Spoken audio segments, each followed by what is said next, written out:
So, welcome back, Mavericks, to this episode 5 Earth Canvas, the story of landforms.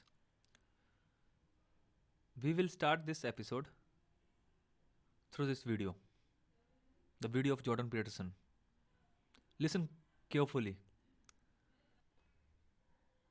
You have to pick a path of discipline. Whether what path of discipline you have to pick is a different issue. So there could be a rule. The rule might not be. Watch it carefully. वो actual में क्या बोल रहा है और क्या बोलना चाह रहा है, अच्छे से सुनना. Follow this rule. The rule might be you have to follow some rules. So it's a meta rule. And the meta rule is you have to discipline yourself. And the issue is, well, how? That's not really the relevant question. You can pick a disciplinary path. That's why I often tell my clients, especially young people, they say, well, I don't know what to do. It's like, that's okay. Nobody does. Go do something. Do the best thing that you can think of. Put the best plan you have into practice. It's not going to be perfect, and it will change along the way. But it will change partly because you become disciplined pursuing the path. And as you become disciplined, you become wiser. And as you become wiser, you become able to formulate better and better plans.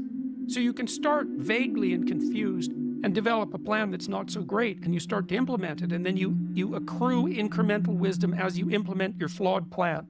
And that enables you to fix the plan. And so that's part of that process of incremental self-improvement as well. Imagine you only have $100,000 to go buy a house. And so you go look at this house, and it's like, Jesus, this house, man, it's like it needs a lot of work. It's like, well, that's all you've got.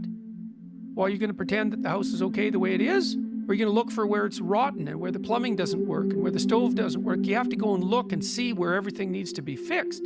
That is harsh, man. And then in order to do that properly, someone has to have taught you, it's, look, you aren't your problems. You're most fundamentally that which, if it confronts its problems, can solve them. And that's the hero myth in a nutshell, by the way. The hero is the person who confronts horrible, chaotic potential and tames it and makes something of it, right? That's the fundamental human story. But the problem is that you have to face what you don't want to face in order to fix it.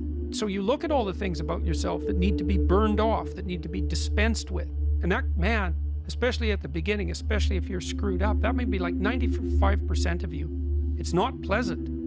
But if you know that you're the thing that can transcend your problems, most fundamentally, if you know you're the thing that, if it faces the problems, can transcend them, then you have the faith that would enable you to take stock of who you are. If you are not able to comprehend this video, then watch this video again and again. 5 times, 6 times, 10 times. जब तक ये person बोलना क्या चाह रहा है ना,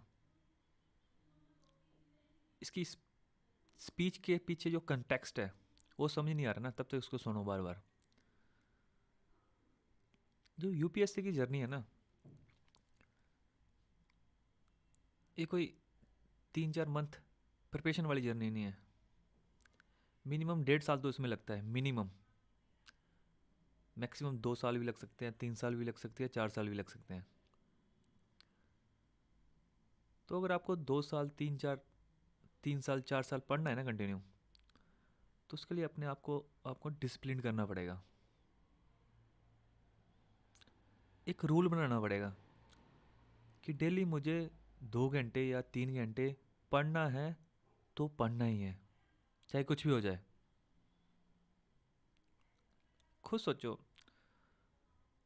अभी आपने ये डिसीजन लिया है ना, तो एक इस डिसीजन के पीछे एक मोटिव होगा. जब आपने वो डिसीजन लिया होगा, एक ड्रीम होगा. जब भी ऐसा लगे ना कि नहीं यार अब नहीं हो रहा, वो पर्टिकुलर टाइम ना आपकी पर्सनैलिटी को शो करेगा. अगर उस टाइम पे आपने अपने आप को संभाल लिया और कंटिन्यू करते रहे, तो वो ही कंटिन्यूएशन आपकी पर्सनैलिटी को आगे जाके निखारेगी. तो मुश्किलें सबकी ज़िंदगी में आती है, ऐसा कोई बंदा नहीं है, एलन मस्क भी नहीं है कि उसकी ज़िंदगी में मुश्किलें नहीं आती. मुश्किलें हर बंदे की ज़िंदगी में आती है. उन मुश्किलों का सामना कैसे करना है और उनसे पास कैसे होना है, ये हम पे डिपेंड करता है। और सभी हमें एडवाइस कर सकते हैं, पर कोई हमें उंगली पकड़ के चलाएगा नहीं आगे को। सो डोंट वरी, मुश्किलें आएंगी, पर कंटिन्यू रखना है इस प्रोसेस को, इस जर्नी को। और this is episode 5, the story of land forms. We know Earth is a living masterpiece in motion. Earth is a planet unlike any other. There is no planet in the solar system like Earth or in the universe as of now. Because life only exists on Earth. It is a true masterpiece created with beauty and care. Every mountain we see, valley, ocean, and desert is placed just so, telling a story of time and change. But जो हमारी पृथ्वी है वो static creation नहीं है। I repeat, जो हमारी पृथ्वी है वो स्टैटिक क्रिएशन नहीं है। It is a living art work. Why it is a living art work? Because it is always evolving, always transforming. But the question is, how does Earth continue to evolve, and how do these changes shape the landscape? I repeat, how does Earth continue to evolve, and how do these changes shape the landscape? इसका बड़ा simple answer है। Every sunrise, sunshine, every storm, every shift in the land is part of the grand design. As we know, Earth is a masterpiece. जो भी sunrise है, sunshine है, storm है, और जो भी शिफ्ट है लैंड पार्ट में, that is a part of grand design. It is an intricate masterpiece that continues to surprise and amaze all who walk its surface like us.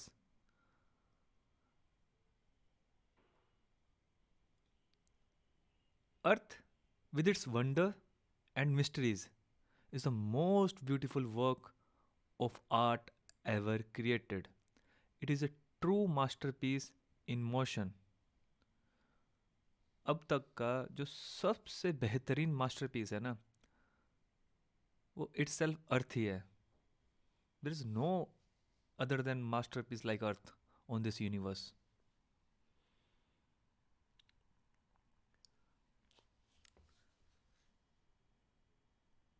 But this masterpiece is shaped by two great masters. हर masterpiece का एक master होता है ना, वैसे ही जो इसके दो मास्टर है ना, ग्रैंड मास्टर, वो अर्थ की सोल को शेप करते हैं.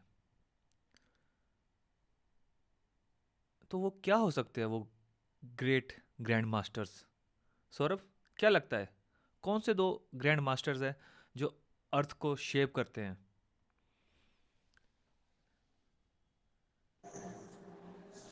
सर विंड हो सकती है.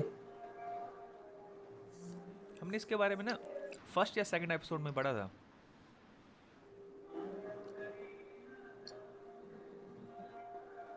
फर्स्ट या सेकंड में. टर्मिनोलॉजी सेम नहीं थी, टर्मिनोलॉजी कुछ और थी, बट पढ़ा था. Okay, don't worry, I will tell you. Yes sir.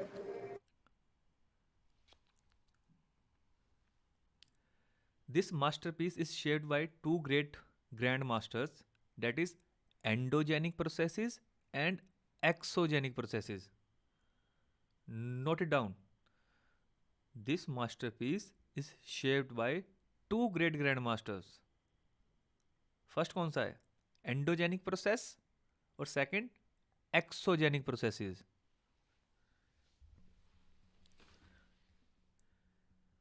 The first master works from within. using the earth inner energy to push and pull. We already studied about this. That is endogenic, जो कि अर्थ के interior में काम करता है,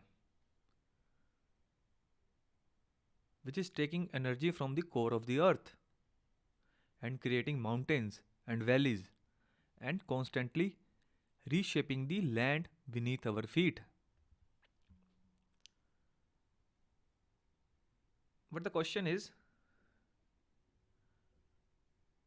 what forces are at play in shaping Earth's surface and how do they interact? To answer this question, we need to introduce second master. The second master operates from the surface. First master operates within the surface, that is interior of the earth, and the second master operates from the surface, carving out features through the forces of wind, water, and ice, refining the masterpiece over time. First one, interior, second one, exterior. Together, these two forces work in harmony, constantly transforming and perfecting Earth's grand design.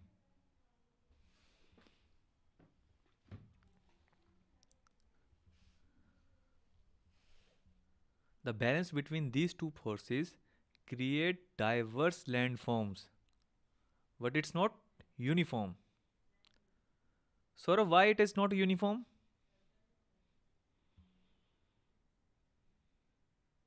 Yes, sir. Why landforms Yeah, are not uniform? sir, due to their movement, continuous movement, किसकी continue movement? Tectonic plates की sir, yes, very good. और landmass की भी. या yes sir. Tectonic plate moves the landmass.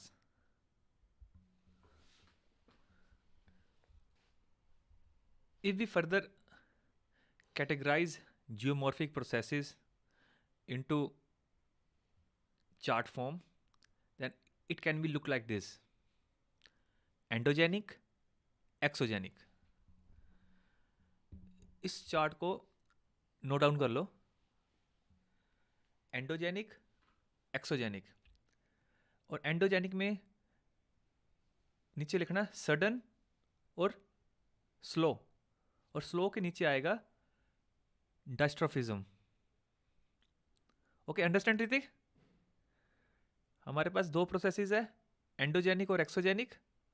और endogenic में आएगा slow और सडन. सडन में आएगा अर्थक्वेक और वोल्केनो, और स्लो के नीचे आएगा डायस्ट्रोफिज्म, और डायस्ट्रोफिज्म के नीचे आएगा एपिडियोजेनिक और ओरोजेनिक.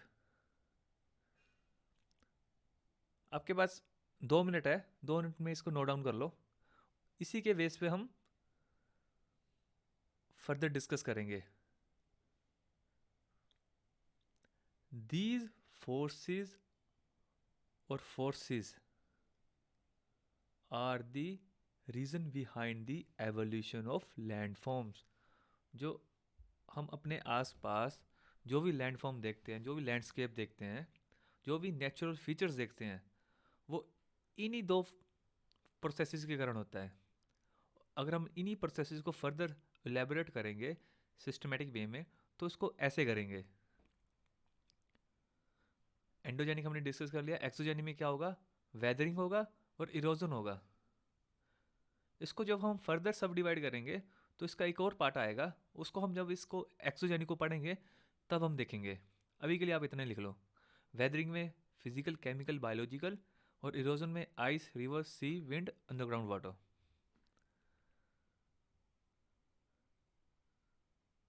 कितना इजी है ना?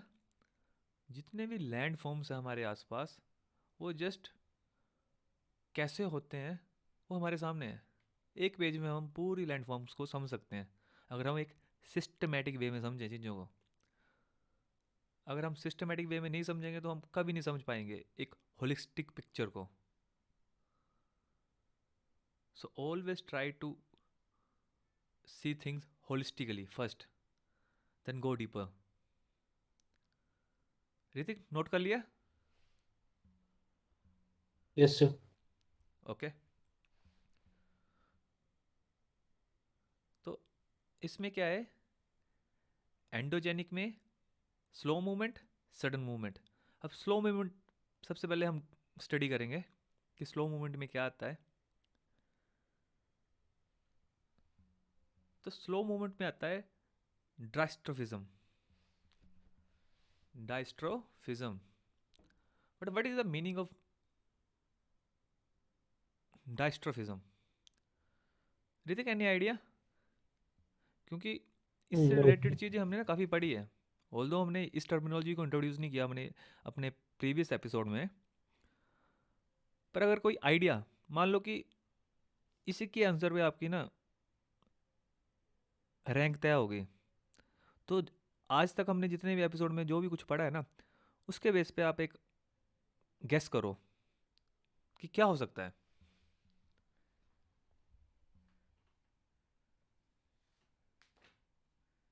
क्योंकि जब आप पेपर पे बैठे होंगे ना, तो आपके पास हर क्वेश्चन का आंसर नहीं होगा, आपको लिंक करनी पड़ेंगी चीज़ें जो आपने पढ़ी है।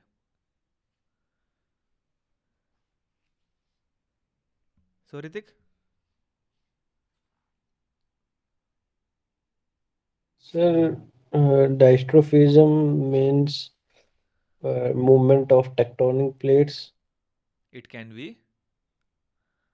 or we can say, मुझे एक बात बताओ, अभी हमने यहाँ yes, पे sir. जो सामने स्क्रीन है इसके ऊपर लिखा है स्लो मूवमेंट। Yes, जो sir. मेरी टेक्टोनिक प्लेट की मूवमेंट है वो स्लो होती है या फास्ट होती है?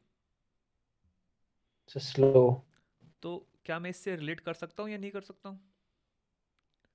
So यही पढ़ के सर रिलेट किया. Okay, Saurabh, what do think? Yes, yes, sir. क्या और क्या हो सकता है?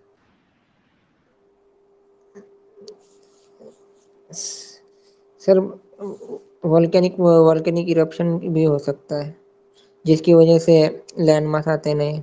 Okay, good. और यस सर, उसी की वजह से मूवमेंट जो होगी लैंड मास में, वही होगा डायस्ट्रोफिज्म मेरे हिसाब से सर। Okay, yes sir. यार देखो, जो मेरा मेन पर्पस है ना आपको इस पर्टिकुलर कंडीशन में डालने का, जहाँ पे आपको जिस कंसेप्ट के बारे में हमने अभी पढ़ा नहीं है, वो यही है ताकि आपकी प्रैक्टिस हो जाए। क्योंकि जो पेपर है ना यूपीएससी का, वो अनप्रिडिक्टेबल है, कहीं से भी कुछ भी आ जाएगा। तो अभी से आप अपनी नर्व्स को कंट्रोल करने की प्रैक्टिस करोगे ना, तभी एक्चुअल मैच में आप अपनी नर्व्स को कंट्रोल कर पाओगे। हमेशा लिंक करने की कोशिश करो चीज़ों की, कि अच्छा, क्योंकि मैंने स्टार्टिंग में आपको बोला था ज्योग्राफी में हर चीज़ इंटरकनेक्टेड है, कोई भी चीज़ इंडिपेंडेंट नहीं है ज्योग्राफी में। स्लो मूवमेंट बोला ना मैंने, डायस्ट्रोफिज्म बोला, ये भी हजारों चीज़ों के साथ कनेक्टेड है, अकेला कुछ नहीं है ये। तो always try to connect thing. अगर आप कनेक्शन में पढ़ोगे ना चीज़ों को, तो मैं बोलता हूँ कि कभी भी आपको वो चीज़ें भूलेगी नहीं। ओके,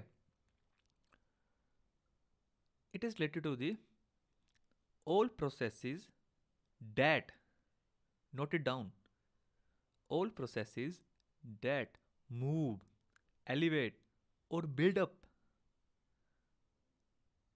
तीन चीजें इसमें, move, elevate और build up, portions of the earth crust comes under diastrophism.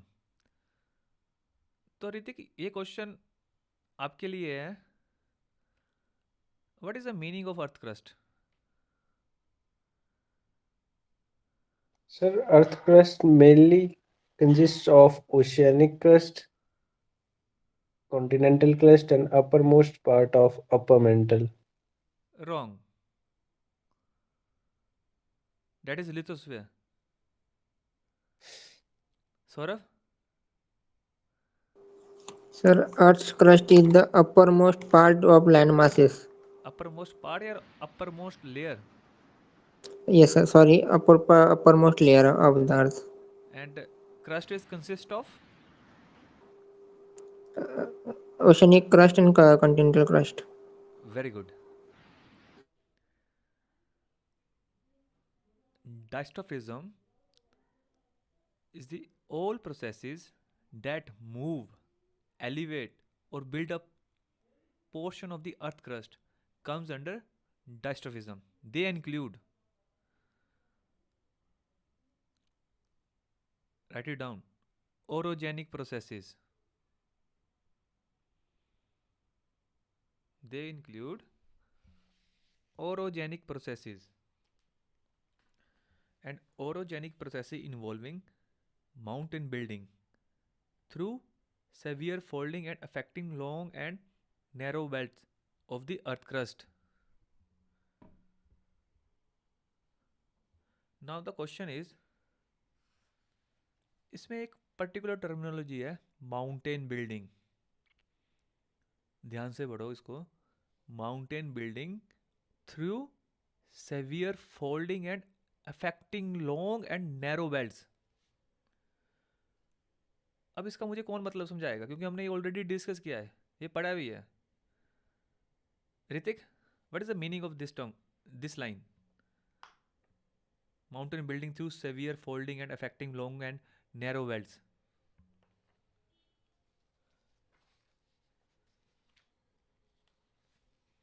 So in this line particularly tells us about the plate boundaries interaction, What kind of lead boundary interaction?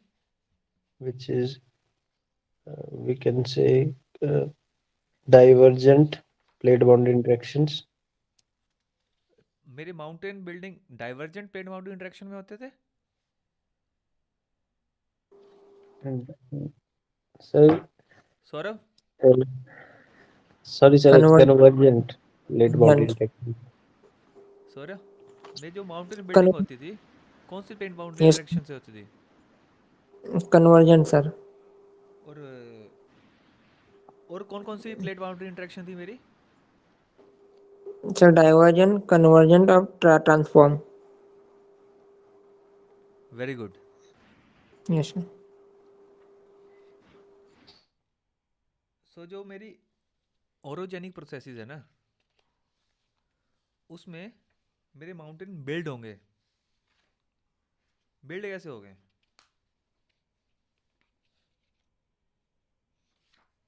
Because of the plate boundary interaction.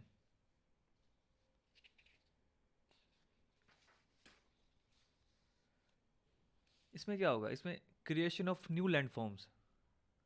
New landform कैसे create हो गए? Volcanic island से, volcanic eruption से, और modification of existing landform. ये हमने नहीं पढ़ा अभी तक concept, modification of existing landform. फिर भी सोचो क्या लगता है, जो मेरे एग्जिस्टिंग लैंडफॉर्म है उसकी मॉडिफिकेशन कैसे होती होगी? Any idea Saurabh? Sir which type of modification, मुझे मॉडिफिकेशन का इस कंसेप्ट में ये नहीं समझ रहा. जैसे मान लो मेरे प्लेट्यू है या फिर माउंटेन है, यस सर. वो वैसा ही दिख रहा है जो जैसे 100 साल पहले दिखता था? No sir. उसमें मॉडिफिकेशन हुई होगी कुछ? Yes sir. क्या लगता है आपको, कैसी हुई होगी? सर वहाँ पे प्लांट्स ग्रो किए होंगे. यस. विन विन के वजह से वहाँ विन की वजह से इरोजन भी हुआ होगा. विंड की वजह से हुआ होगा. Very good. और वाटर वाटर की वजह से भी नए पाथ बने होंगे. रेन वाटर, कैन बी से rain water. Yes sir. Underground water भी जब आता है तो वो भी सर अपने रास्ते बनाता है. यस. Yes sir. फर्स्ट हो गया creation of new landforms, second हो गया modification of existing landforms, third है डिस्ट्रक्शन और लेवलिंग ऑफ फीचर्स. डिस्ट्रक्शन कैसे होगी ऋतिक? कौन सी प्लेट बाउंड्री इंटरेक्शन से डिस्ट्रक्शन होती है? So transform plate boundary interactions. और वो क्या बनाता है? वो सर मेनली उस ट्रांसफॉर्म प्लेट बाउंड्री इंटरेक्शन से अर्थक्वेक्स वगैरह होते हैं. ट्रांसफॉर्म प्लेट बाउंड्री से अर्थक्वेक आते हैं, उससे फोल्ड जनरेट होते हैं। और डाइवर्जेंट प्लेट बाउंड्री इंटरेक्शन से कौन सा लैंडफॉर्म्स बनता है? सर अगर डाइवर्जेंट इन ओशंस होगी तो मिड ओशियनिक रिजेस बनेंगे, और कॉन्टिनेंटल होगी तो रिफ्ट वैलीज बनती है। Very good. In the diastrophism, first point is orogenic processes, and second point is aperiogenic processes. It involves uplift or wrapping of large parts of the earth crust. तो जितना हमने पढ़ा इन plate tectonic episode और उसके पीछे से जो पीछे वाले एपिसोड है, उसको पूरा रिवाइंड करो और मुझे ये बताओ अपलिफ्ट और warping of large parts of the earth crust कैसे होता है? सोचो। सौरभ, क्या लगता है आपको कैसे होता होगा अपलिफ्ट? एक बात हमेशा ध्यान में रखना, जो एपीरियोजेनिक है वो ओरोजेनिक की तरह नहीं है, इसमें डिफरेंस है।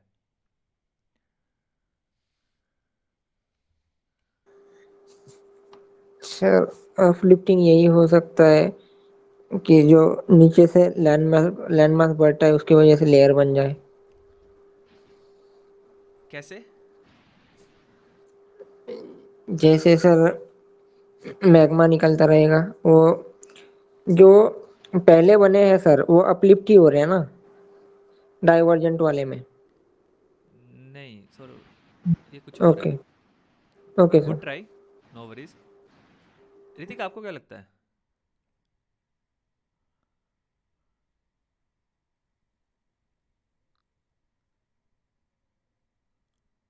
Hrithik, yes sir. आपको क्या लगता है अपलिफ्ट कैसे होती है earth crust? Any idea? No sir. तो जो अपलिफ्ट का मैकेनिज्म है ना, देखो ओरोजेनिक में तो माउंटेन बिल्ड हो रहे थे, तो उसका एग्जांपल हमारे पास प्रोमिनेंट एग्जांपल है हिमालयाज, जो आज भी बिल्ड हो रहे हैं।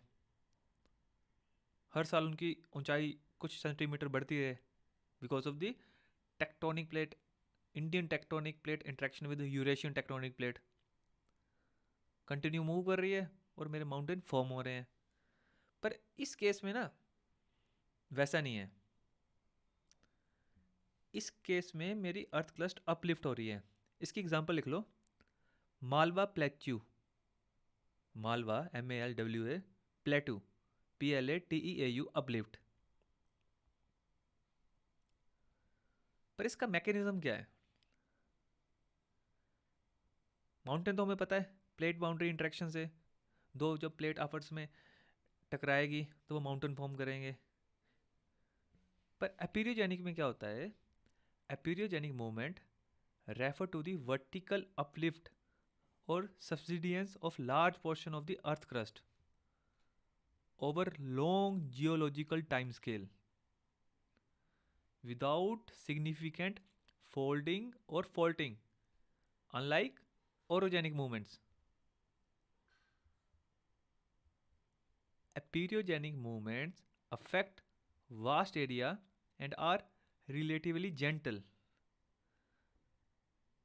ओरोजेनिक मूवमेंट भी मेरी स्लो होती है, पर एपीरियोजेनिक उससे भी स्लो होती हैं, which causing a slow rise of the fall of the earth crust. या तो अपलिफ्ट होगी या सब्सिडियंस होगी। सब्सिडियंस मतलब नीचे जाएगी।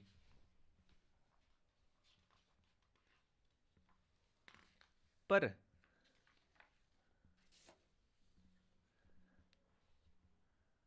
ये होता कैसे होगा?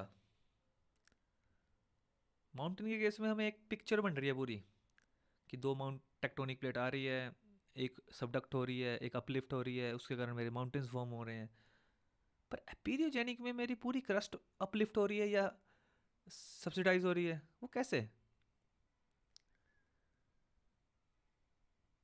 सर कहीं कन्वेक्शन करंट्स की कोई रीजन तो नहीं? वो भी रीज़न है एक, वन ऑफ द फैक्टर, पर इसके जो मेनली फैक्टर है ना, 5 फैक्टर है।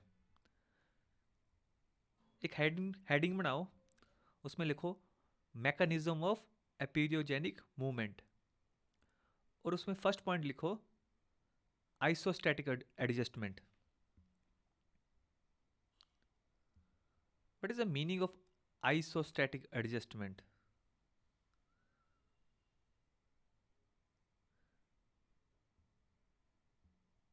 और कॉज कैसे होती है ये? It is caused due to the changes in the weight of the earth crust due to erosion, sedimentation, glaciation और deglaciation। तो इसका मतलब क्या हुआ? इसका मतलब है when the ice melts।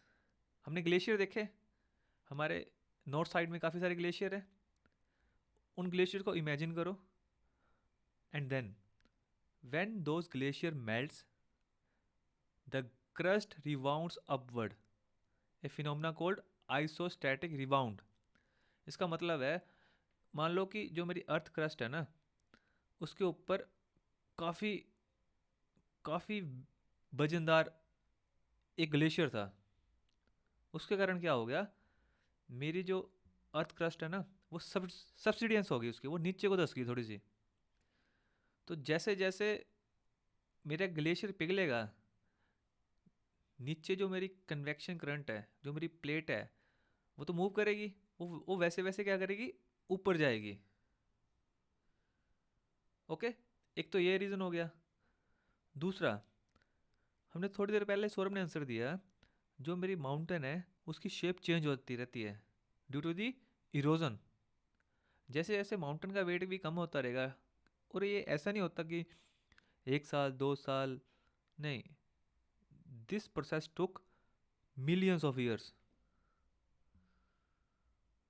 अगर इसकी मैं एग्जांपल दूं, तो इसकी एग्जांपल है post glacier rebound in region like Canada and Scandinavia after the melting of ice sheet. और आइस शीट का नाम था वो लोरेंटाइड, LAURENTIDE। तो एक मतलब तो आपको समझ आ गया, मैकेनिज्म क्या है एपीरियोजेनिक मूवमेंट का, आइसोस्टैटिक एडजस्टमेंट। मतलब पहले भारी चीज़ थी, जब वो भारी चीज़ धीरे धीरे हटी तो अर्थ क्रस्ट मेरी दोबारा से अपलिफ्ट हो गई। Okay, understand. दूसरा है टेक्टोनिक फोर्सेस, ये हमने ऑलरेडी पढ़ा है। Slow movements in the mantle due to convection current और density in differences in the lithosphere. वो क्या कर रहा है, मेंटल प्लूम्स हो रहा, और क्या हो रहा है, मेरे लिथोस्फीयर को अपलिफ्ट कर रहा है। ये हमने डिस्कस कर लिया है ऑलरेडी, ये हमें पता है। First isostatic adjustment, second tectonic forces. Tectonic forces में एक एग्जांपल है the uplift of Malwa plateau in central India.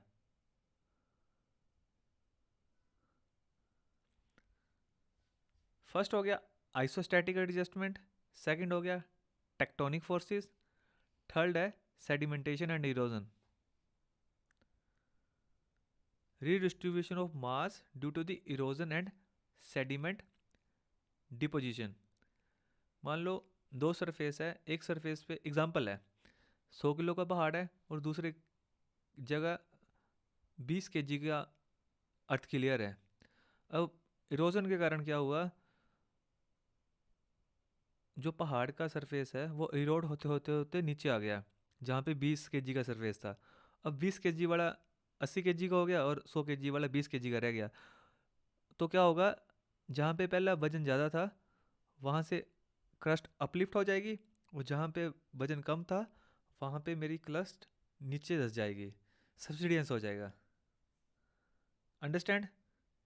First isostatic, then tectonic, third sedimentation and erosion, fourth है volcanic activity and magma intrusion. इसको हम डिस्कस करेंगे थोड़ी देर में, आप जस्ट पॉइंट लिख लो, volcanic activity and magma intrusion.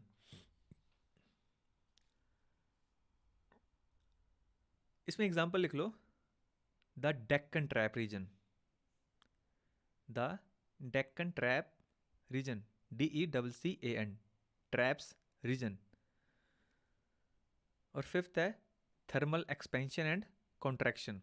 अब सन है, सन की हीट है, उसका क्या होगा, जब मेरी गर्मियों का टाइम होता है, समर्स का टाइम होता है, जहाँ पे काफ़ी सारी गर्मी पड़ती है, मेरी अर्थ एक्सपैंड हो जाती है, और जैसे वहाँ पे टेम्परेचर कम होता है, मेरी अर्थ कॉन्ट्रैक्ट हो जाती है। Heating causes the lithosphere to expand, resulting in uplift. Cooling leads to contraction and subsidence. इससे एग्जांपल है the slow cooling of rifted margins such as the eastern coast of North America results in subsidence. So Ritik, tell me, what are the 5 factors? Just उसको point out करो कौन कौन से हैं, detail में नहीं, for the Sir, mechanism of epeirogenic movement. the first factor is isostatic adjustment. Okay, The second one is tectonic forces. Third is sedimentation and erosion. Fourth is volcanic activities and magma intrusion. And yes, fifth one is thermal expansion and contraction. Very good. Diastrophism में first point था orogenic processes, second था एपिरियोजेनिक processes, third है earthquake. अगर हम इसको back करें, उस diagram पे जाएं, इसको देखें, तो डायस्ट्रोफिज्म में था एपिरियोजेनिक और ओरोजेनिक, ये कंप्लीट हो गए। टेंशन और कंप्रेशन दोनों हो गई ओरोजेनिक में। सौरभ, इसमें जो डायग्राम है ओरोजेनिक है, इसके नीचे लिखा है टेंशन एंड कंप्रेशन, इसका मतलब क्या है? क्योंकि आप लोगों ने पूछा नहीं, तो मैं ही पूछ सर लेता हूँ।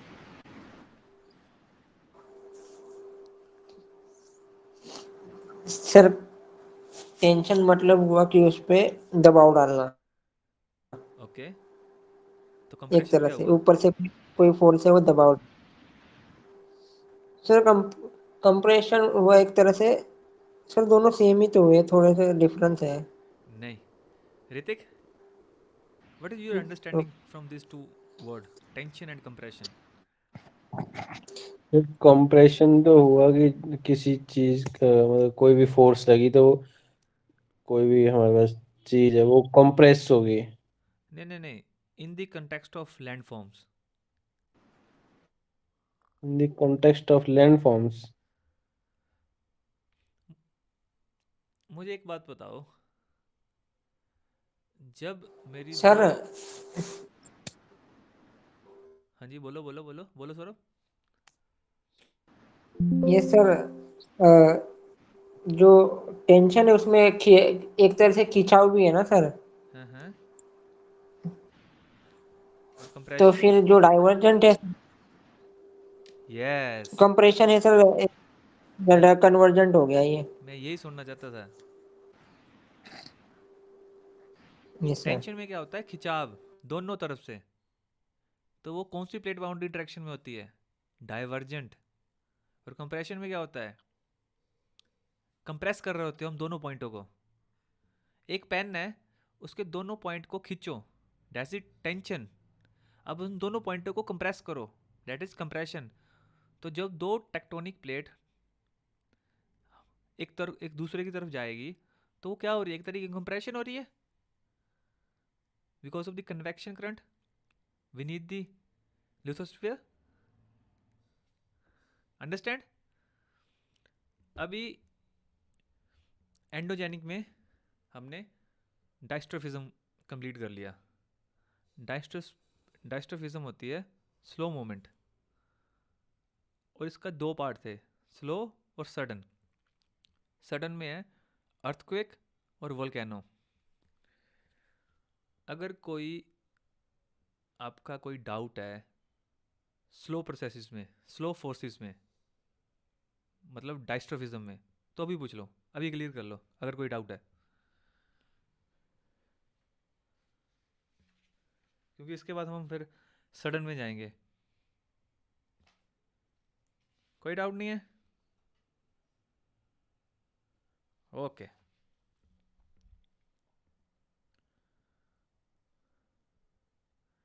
हमने ओरोजेनिक पढ़ा, एपिरियोजेनिक पढ़ा, earthquake, fourth one is plate tectonic involving horizontal movement of crust plate. ये हमें ऑलरेडी पता है। जब भी मैं आपसे पूछूंगा कि डायस्ट्रोफिज्म क्या है, तो आपके दिमाग में सबसे पहले आना चाहिए स्लो मूवमेंट। और स्लो मूवमेंट का मतलब क्या होता है, उससे रिलेटेड क्या फैक्ट है लैंड फॉर्म्स होने के लिए, आपके दिमाग में सबसे पहले आनी चाहिए प्लेट टेक्टोनिक,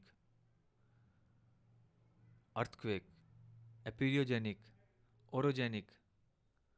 अपीरियोजेनिक और ओरोजेनिक चाहे बाद में आए, प्लेट टेक्टोनिक तो आपके दिमाग में सबसे पहले आनी चाहिए, क्योंकि हमने बहुत डिटेल में डिस्कस किया है प्लेट टेक्टोनिक को।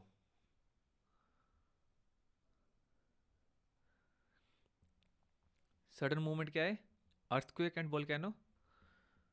Sir Hrithik tell me what is the meaning of earthquake. हमने शायद लास्ट एपिसोड में भी डिस्कस किया था। So earthquake is a shaking of Earth's surface why? caused by movements of these tectonic plates. और अर्थक्वेक और seismic waves में क्या डिफरेंस है? सर अर्थक्वेक एक इवेंट है और उसका जो रिजल्ट है वो साइस्मिक वेव्स है। Yes, very good. रिजल्ट नहीं बोलेंगे हम, कॉन्सिक्वेंसेज बोलेंगे। Consequence. Consequence is the right term to explain okay. That natural phenomena. Although result भी ओके है, पर रिजल्ट क्या होता है, रिजल्ट होती है आउटकम। Yes sir. जब वो पूरी प्रोसेस कंप्लीट होगी, उसका क्या रिजल्ट है, उसका रिजल्ट तो डिस्ट्रक्शन है। यस। सडन इवेंट के सडन क्या हुआ, that is the consequence. Okay, हमें ऑलरेडी यस। पता है कि हम इसको मेजर कैसे करते हैं रेक्टर स्केल से। और किस में करते हैं। सिस्मोग्राफ में। Yes, very good. So we already aware of the fact earthquake, and the second is volcano. A volcano is a geological structure that forms when molten rock, gases and ashes escape from beneath the earth crust through an opening called a vent. जो आपको ऊपर ये picture में दिख रहा है ना, गोल गोल, इसको वेंट बोलते हैं।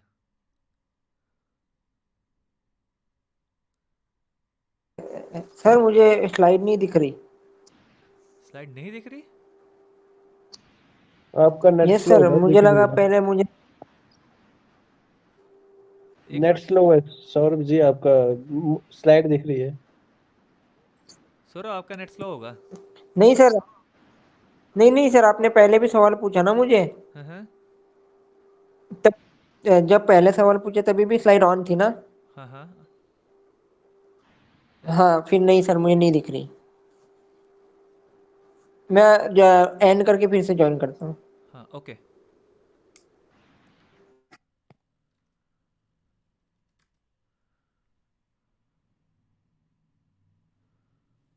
सर वॉल्केनो जो बनते हैं वो तो मेंटल प्लूम के कारण ही बनते हैं ना।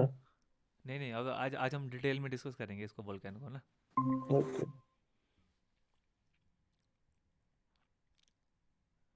पाटिल अभी दिख रही है? यस सर, अभी आई। अभी आ गई ना। Yes sir. ओके, सो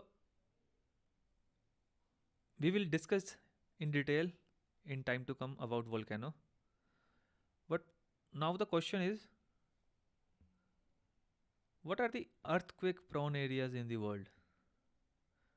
So Ritik, tell me, कौन से प्रोन एरिया है अर्थक्वेक के वर्ल्ड में, सबसे मोस्ट इंपॉर्टेंट कौन सा है? सर मोस्ट इम्पोर्टेंट तो वही है sir, ring of fire yes. Around the coastal of कौन सी पैसिफिक। प्लेट, कौन सी प्लेट, कौन सी प्लेट है वो? सर पैसिफिक प्लेट है ना? और वो माइनर प्लेट है या मेजर प्लेट है? सर मेजर प्लेट है। हमें कैसे डिसाइड करते हैं कौन सी प्लेट माइनर और मेजर है? Sir with their densities density, with और their depth large and size. Depth depth and and size. Size. Okay, yes sir. So the first one is Pacific ring of fire.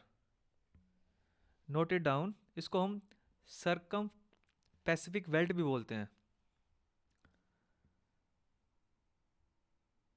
It is full of subduction Jones. We know about subduction zones. 80% of earthquake of the world occurred here. Note it down, 80%.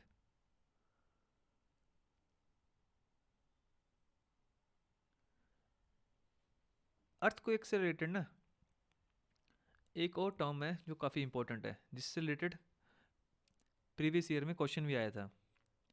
वो है Benioff zone. B for ball, BENIOFF, Benioff zone. Note it down. इसको हम Wadati Wadati वेंट ऑफ zone भी बोलते हैं। WADATI Benioff zone. उस बंदे का पूरा नाम था वडाटी वेनी ऑफ जोन।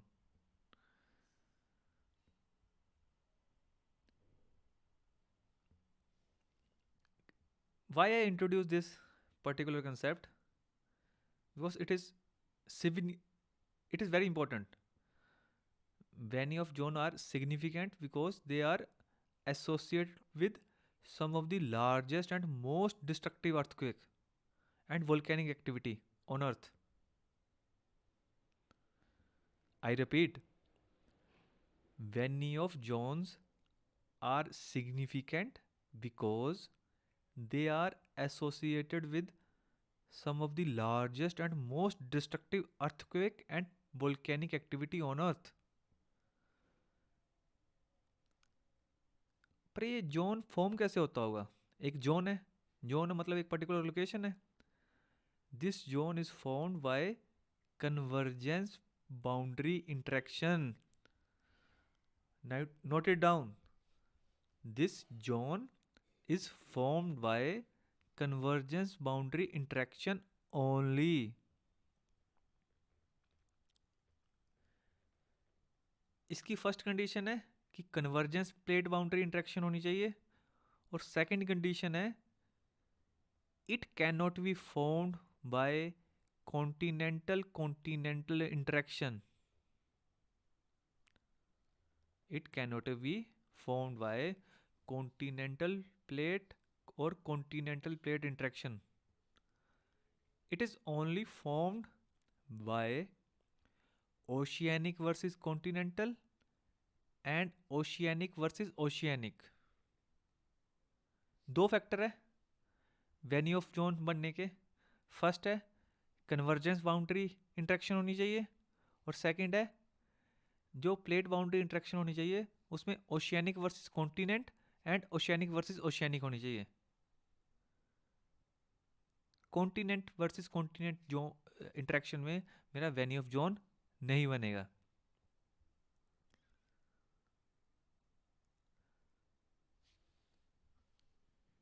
जो मेरे अर्थक्वेक है ना, नोट इट डाउन, वो 3 टाइप के है। जो मेरे अर्थक्वेक है वो 3 टाइप के है, शैलो, मिड एंड डीप। हम इसको डिटेल में डिस्कस नहीं करेंगे ज़्यादा, क्योंकि जिसका जियोग्राफी ऑप्शनल है उसके लिए ये इंपॉर्टेंट है डिटेल में जानना। हम सिर्फ इतना ही जानेंगे। Earthquake earthquakes are of 3 type: shallow, mid and deep। और जो सबसे डिस्ट्रक्टिव है वो है deep. We can also say deep focused earthquake। और वो कहाँ पे होते हैं? It is happened in Benioff zone.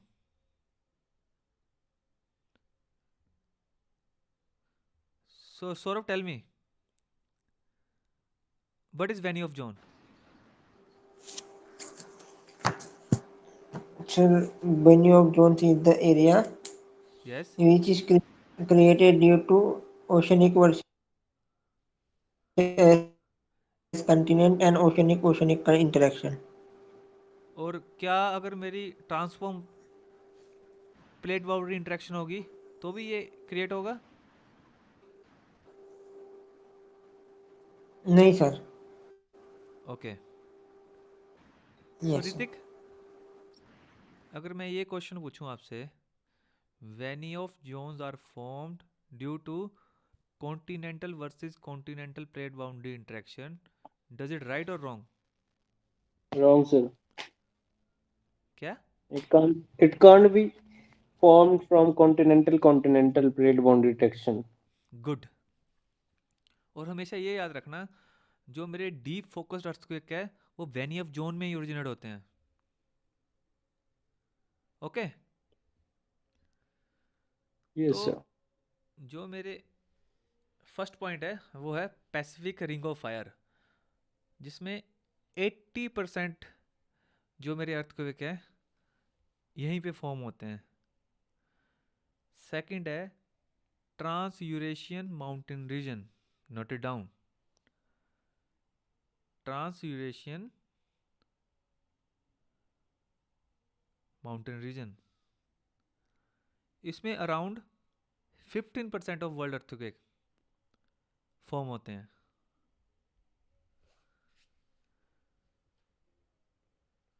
Example है Alpine Himalayan orogenic belt.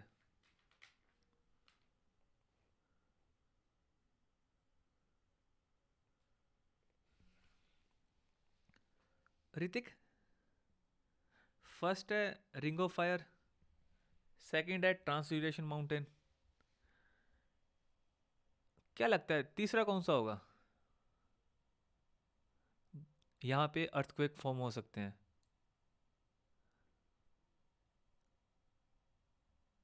One of the episode we discuss about this, that is related to the sea floor spreading. एक hint भी दे दिया मैंने आपको। Hello Hrithik, Yes, sir. मैंने आपको See, एक हिंट भी दिया कि सी फ्लोर स्प्रेडिंग से रिलेटेड है वो कंसेप्ट। तो तीसरा कौन सा हो सकता है, कौन क्या हो सकता है?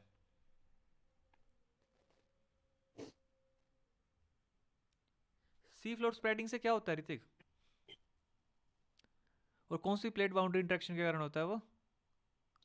sir, sea floor spreading divergent plate boundary interaction से होता है। उस डाइवर्जेंट प्लेट बाउंड्री इंटरेक्शन से क्या होगा? क्या Divergent कौन plate सा लैंड boundary फॉर्म interaction, कौन सा लैंड फॉर्म होगा?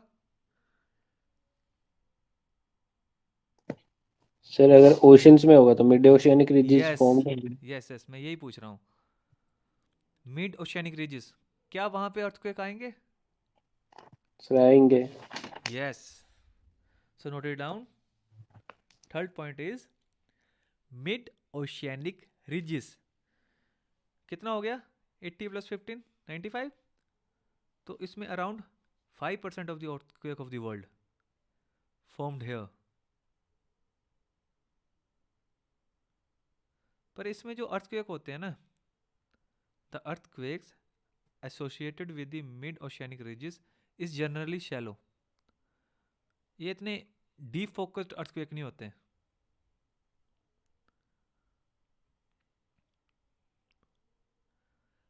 अगर मैं आपसे एक क्वेश्चन पूछूं, व्हाट इज द डिफरेंस, और what is, first question is what is the meaning of intra versus interplate earthquake? तो क्या आंसर होगा उसका Saurabh?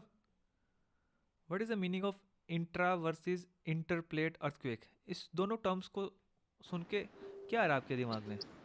Inter versus intra.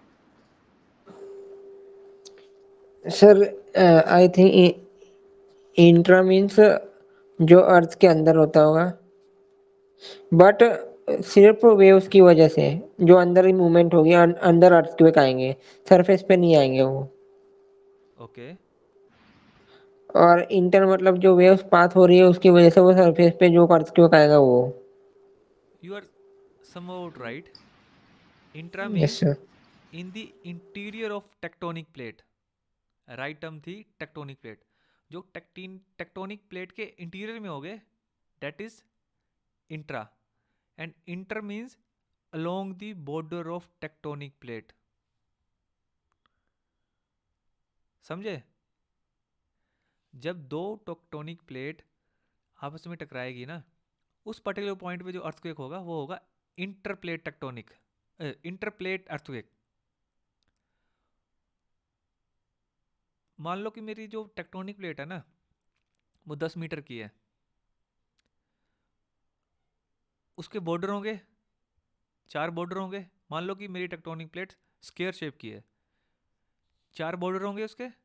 Imagine करो उन चारों बॉर्डर पे जो अर्थक्वेक आएगा ना उसको हम बोलेंगे इंटर। पर उनके जो बीच में अर्थक्वेक आएगा उसको बोलेंगे intra.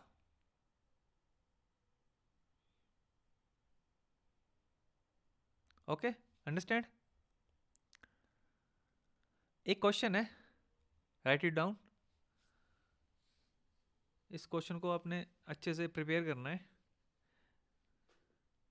Analyse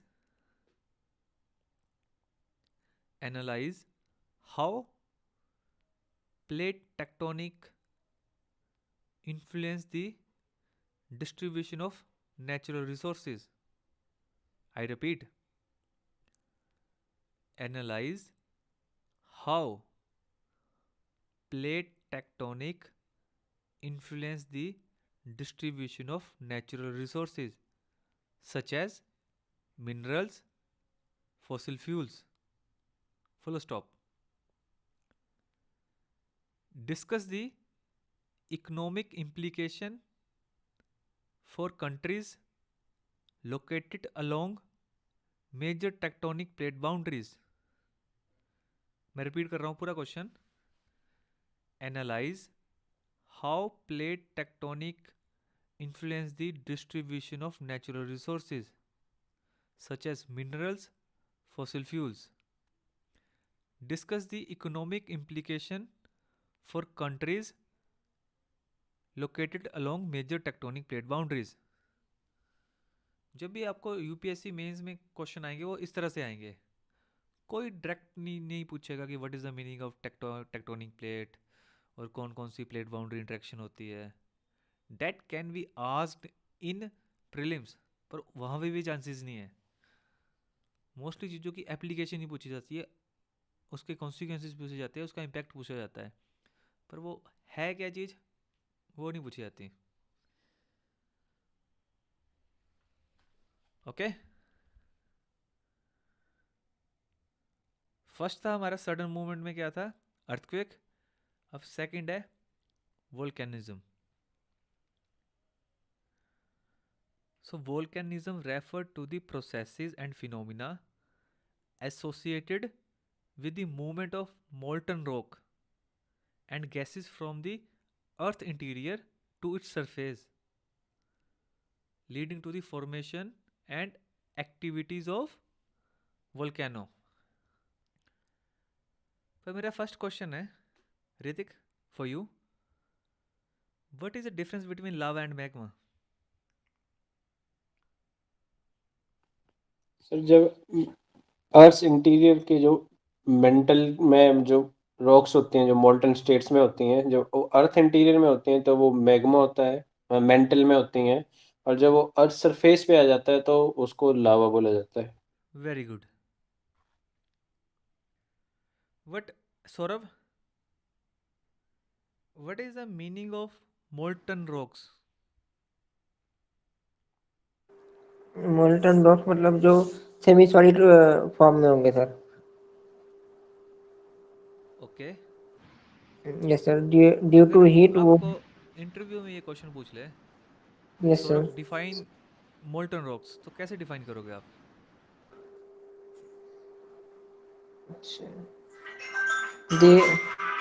These are various types of rocks that are that are being melted due to the heat and एक मिनट एक due मिनट to एक minute heat.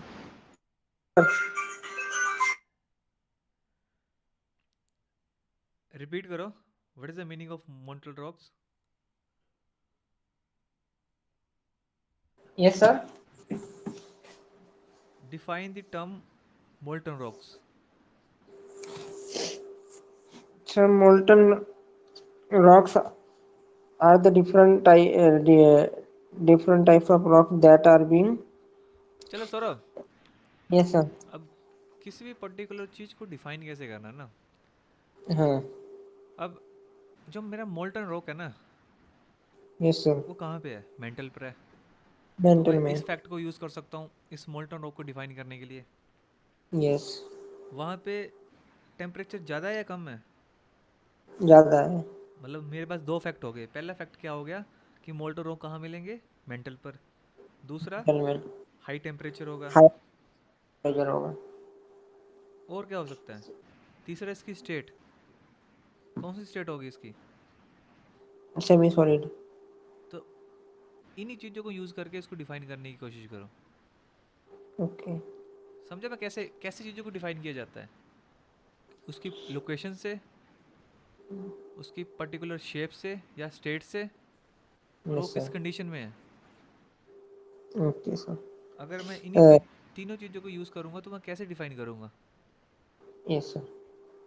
So molten rocks are the rocks that are present in mantle, yes.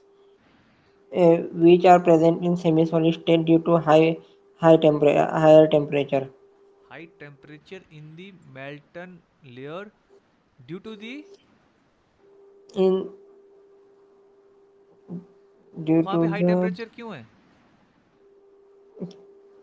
sir क्योंकि un because of the the energy release from the earth core. energy. Okay sir.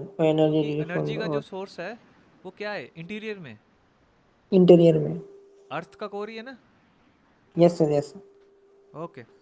अगर इसको हम define करेंगे, it can be defined as molten rocks refers to the rocks that have been heated to such high temperature that it transis it transition from solid to liquid or fluid state. I repeat, molten rocks refers to the rocks that have been heated to such high temperature that it transitioned from solid to liquid or fluid state. हमारे पास ना दो type के volcano होते हैं. एक होता है dormant और एक होता है एक्टिव. क्या डिफरेंस होता होगा दोनों में, डोरमेंट और एक्टिव? ऋतिक क्या लगता है? सर अगर मैं बोलूँ डोरमेंट मीन्स डोरमेंट और अगर एक्टिव. वोल्केन एक्टिव तो हो गया सर, जस्ट कि वो कभी भी उसमें से लावा बाहर निकल सकता है या मैग्मा बस्ट हो सकता है. और डोरमेंट? डोरमेंट मीन्स कभी पहले हुआ होगा बट अब वो बंद हो गया हो काफ़ी सालों से. काफी सालों से. यस. क्या इंडिया में भी कोई एक्टिव वोल्केनो है? इंडिया में या फिर इंडियन सब कॉन्टिनेंट में?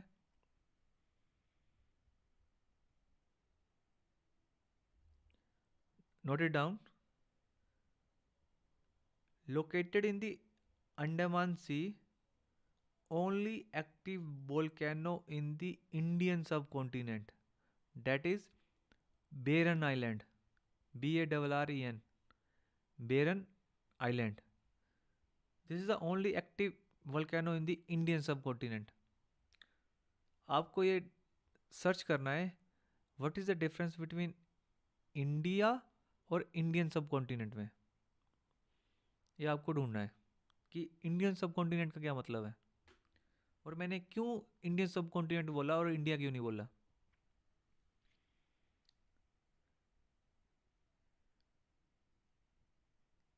As Ritik beautifully explained the meaning of active volcano, that is erupted recently in history and that is likely to be erupt again. That is active volcano. और dormant क्या होगा? That has not been erupted since long but can be erupted. 100 सालों से 200 सालों से नहीं eruption हुई उसमें, but may be, although chances are low, but it can be erupted in the future. एक तीसरे टाइप का भी हो सकता है, डेट इज एक्सटिंक्ट. एक्सटिंक्ट का मतलब आपको पता ही है, नॉट हैविंग पोटेंशियल.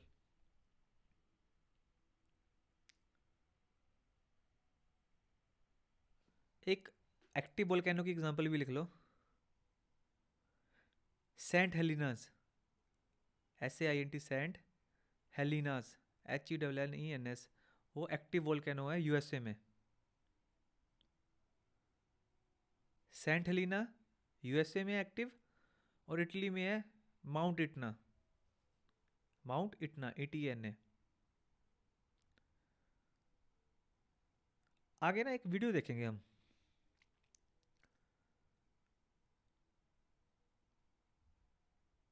वो वीडियो है emergence of new island in Japan.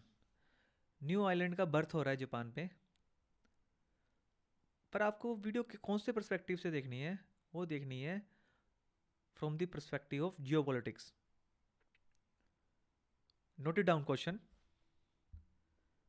Due to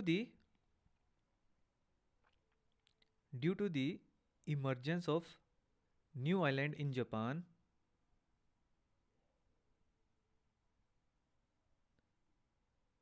what is the geopolitical implication?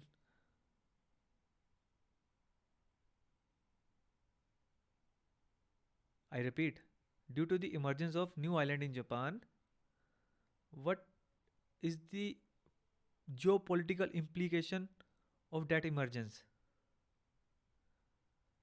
So watch this video and tell me what you are thinking.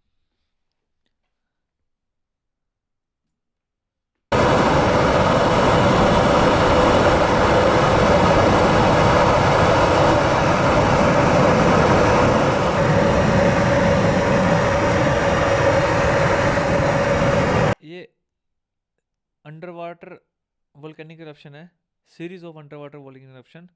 Due to that activity, new island were formed.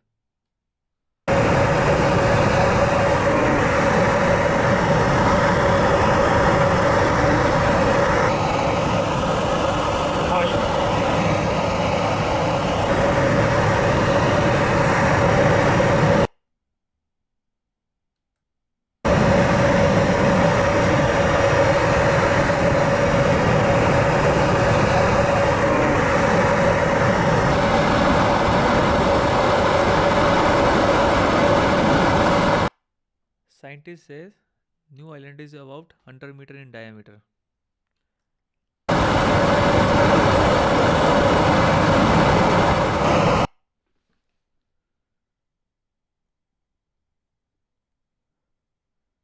Now tell me, what is the significance of this activity on geopolitics? Saurav, what is the significance of this emergence of new island on geopolitics? Yes, sir. They got extra landmass, sir, and due to which they can perform more activities, Like like sir, extraction of something, sir. natural resources? Yes, sir, natural resources, but I am not sure about it. What?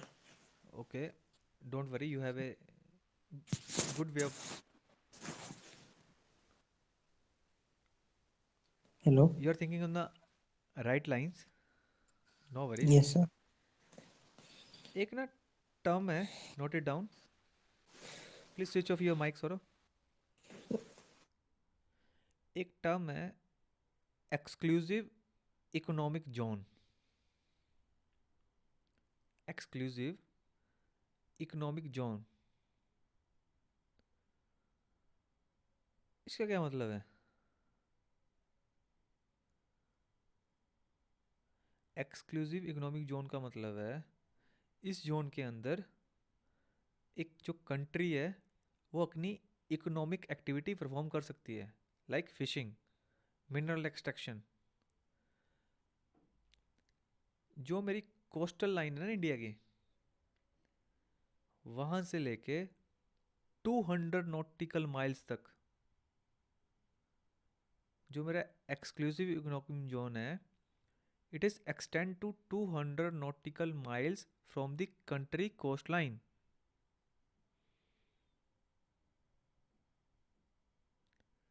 दो terms हैं, एक है exclusive economic zone and second is country territorial water.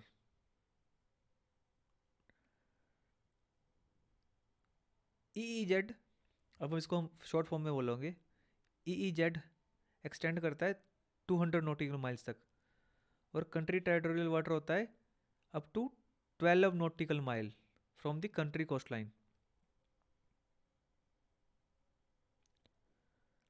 अब एक ना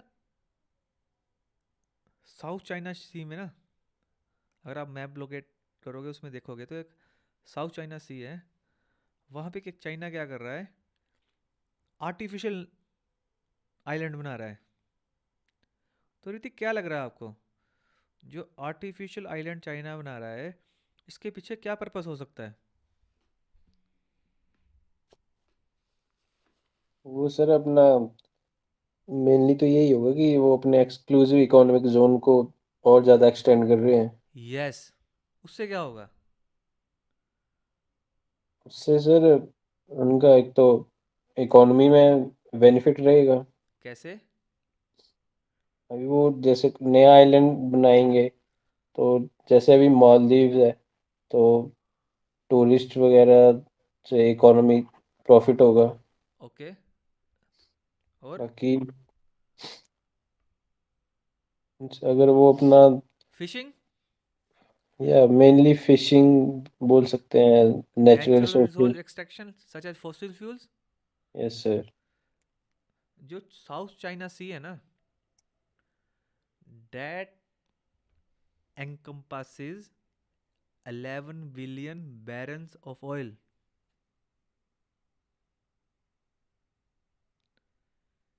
11 billion barrel oils, 190 190 trillion cubic feet of natural gas, 10% of the world fishery, and 30% of the global shipping trade.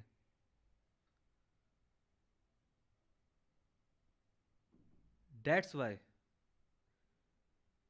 China is building artificial island to extend its exclusive economic zone. इसके पीछे ना China का एक concept है, that is 9 dash line. This is your homework. जो China है, देखो तीन चीजें हैं। First is territorial water up to 12 nautical mile. After that 200 nautical mile तक एक्सक्लूसिव इकोनॉमिक जोन है। उसके बाद जो वाटर होता है वो वाटर होता है international water. After 200 nautical mile the water और ocean is called as international water. और China claim on international water on the basis of 9 dash line.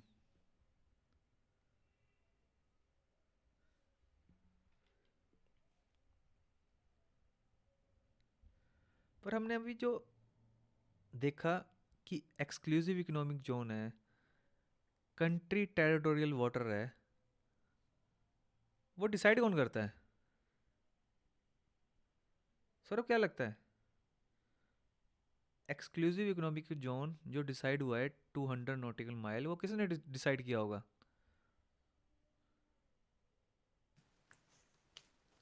Sir particular कोई बॉडी होगी जी उनकी। यस, इंटरनेशनल बॉडी है। क्या हो सकती है? ये नहीं पता sir. Note it down. United nation. जब हम इकोनॉमिक्स पढ़ेंगे और पॉलिटी पढ़ेंगे तो इसको डिटेल में डिस्कस करेंगे, यूनाइटेड नेशन को। तब तक आप खुद रिसर्च कर सकते हो इसके बारे में कि एक्चुअल में यूनाइटेड नेशन है क्या। It is the international institute which was formed by the group of countries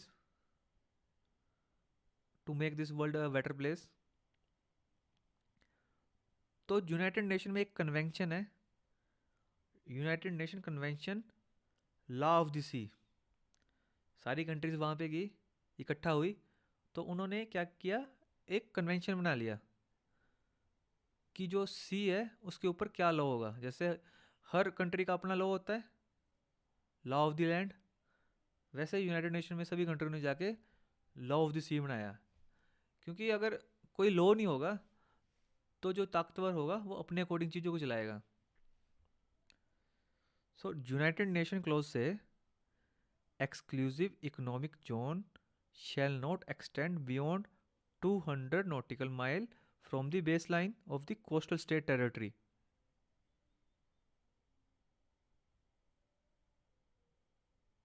okay, तो स्टार्टिंग में मेरा क्वेश्चन था emergence of new island in the Japan, what are its implication और consequences on the geopolitics. अब Japan के जो island है वो तो नेचुरली फॉर्म हो रहे हैं, पर जो चाइना कर रहा है वो तो आर्टिफिशियल है। पर ये डिस्प्यूट का कारण है अभी भी कि जो, जैसे मान लो कि जापान की कोस्टल लाइन से 200 नॉटिकल माइल तक उसका इकोनॉमिक एक्सक्लूसिव जोन था, एक्सक्लूसिव इकोनॉमिक जोन था। अगर मान लो कि इन बिटवीन 200 नॉटिकल माइल एक नया आइलैंड फॉर्म होता है, that will consider as Japan territory. तो फिर जो 200 नॉटिकल माइल होगा वो कहाँ से कंसिडर करेंगे? That's why I said emergence of new island in Japan and what are these implications on the geopolitics. So I think now you understand what are the geopolitics behind the emergence of new island. So Ritik, tell me.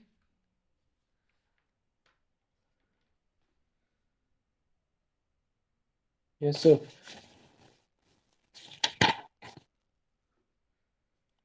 Hello. Types of earthquake.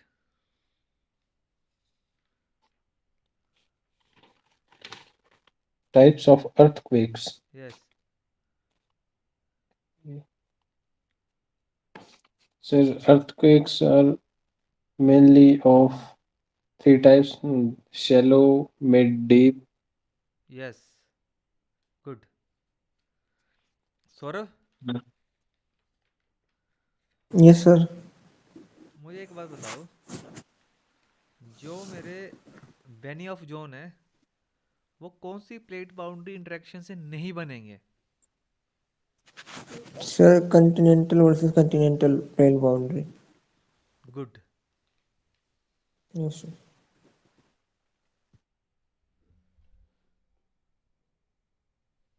So this is about today episode in which we discuss about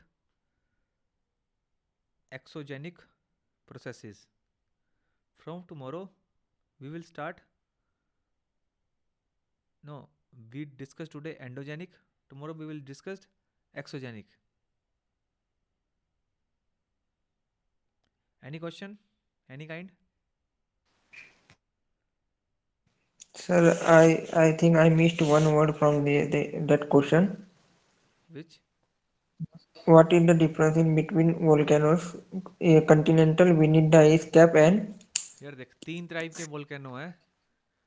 yes sir. एक continent पे होते हैं, एक हम्म, ocean में होते हैं, तीसरा ओ- ice sheet के नीचे है।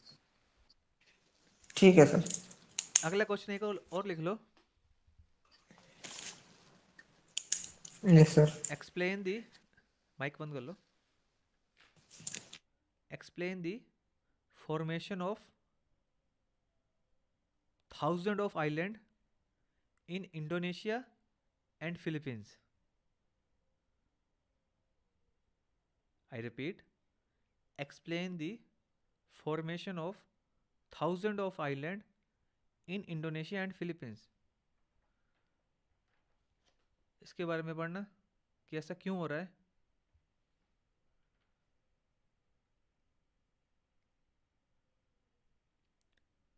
So any question of any type, कोई भी, कोई दिक्कत आ रही नो हो पढ़ने में? नो।